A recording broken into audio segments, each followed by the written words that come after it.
जो कि हमारी फीमेल्स भी और मर्द हजरात भी दोनों फेस कर रहे हैं, ठीक है। और एक तरह से उनके लिए शर्मिंदगी का बायस होता है अगर किसी को अच्छा नहीं लगता कि वाइट फ्लेक्स आपके सर से झड़ के आपके कपड़ों पे आ रहे हो, so it don't look good. अस्सलामुअलैकुम, आई एम डॉक्टर कंजाजकर और आज की वीडियो में I am gonna tell you 2 very easy steps to get rid of your dandruff. ठीक है, अपनी डैंड्रफ को, हेयर डैंड्रफ को आप किस तरह से 2 सिंपल स्टेप्स को फॉलो करते हुए उससे छुटकारा पा सकते हैं।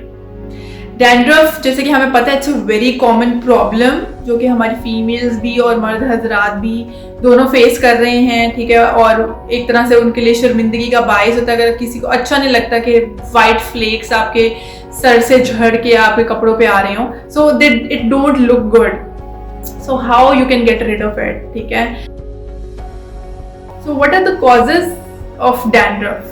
It could be due to contact dermatitis, कोई आप हेयर प्रोडक्ट से यूज करें जिसकी वजह से आपको एलर्जी होगी, सेंसिटिव है आपकी स्कैल्प और आपको डैंड्रफ हो गया है।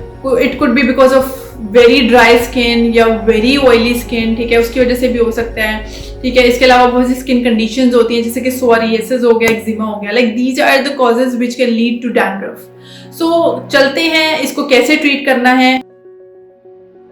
और हमारा फर्स्ट स्टेप है कि हम लोग एक हेयर स्क्रब बनाएंगे। जी हाँ, और आपने किस तरह से वो स्क्रब बनाना है वो मैं आपको बताती हूँ। ये स्क्रब बनाने के लिए आपने 4 टेबलस्पून बेकिंग सोडा के ले लेने हैं एक बाउल में, ठीक है। और उसके अंदर आपने 2 टेबलस्पून पानी के ऐड कर लेने हैं। उसको अच्छी तरीके से मिक्स कर लें, इतना कि वो इतना भी थिक ना हो और इतना भी थिन ना हो, उसकी एक नॉर्मल कंसिस्टेंसी हो।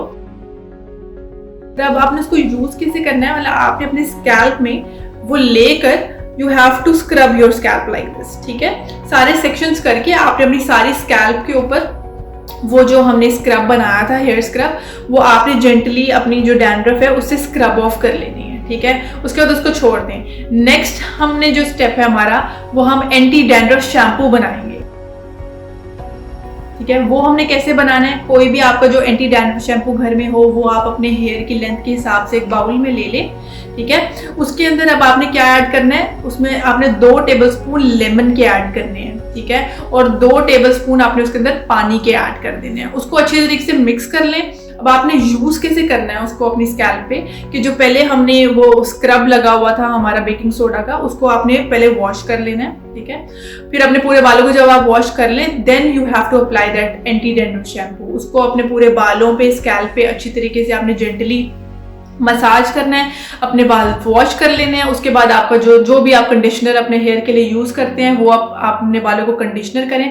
यहाँ पे मैं आपको एक बात बताती चलूं कि कंडीशनर कभी भी स्कैल्प पे नहीं लगाते। Never use conditioner on your scalp. आपने अपने हाथों में लेना है और अपने बालों में और बालों के एंड्स पे, ठीक है, जहाँ ड्राइनेस होती है वहां पे उसको आपने अपने कंडीशनर को लगाना है। 5 से 10 मिनट के लिए छोड़ दें और उसके बाद आप अपने बाल वॉश कर लें, ठीक है।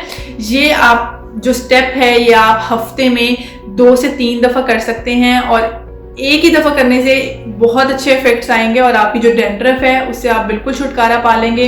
इसके अलावा अपने आप को हाइड्रेटेड रखें, पानी का सही इस्तेमाल करें। जैसे सर्दियों में हमारा पानी का इंटेक बहुत कम हो जाता है, तो try at least to take 5 to 8 glass of water in a day, ठीक है, ताकि ड्राइनेस ना हो और फिर ये वजह भी ना हो जो कि डैंड्रफ है, ठीक है। होप सो आपको वीडियो अच्छी लगी होगी। अगर आपको वीडियो अच्छी लगी तो give it a thumbs up and do subscribe जच्चा बच्चा चैनल। कोई भी क्वेरी हो तो आप जो जच्चा बच्चा की वेबसाइट है उस पर नंबर मेंशन्ड है, उस नंबर पे अपनी अपॉइंटमेंट बुक करवा सकते हैं। और दुआओं में याद रखें। अल्लाह हाफिज़।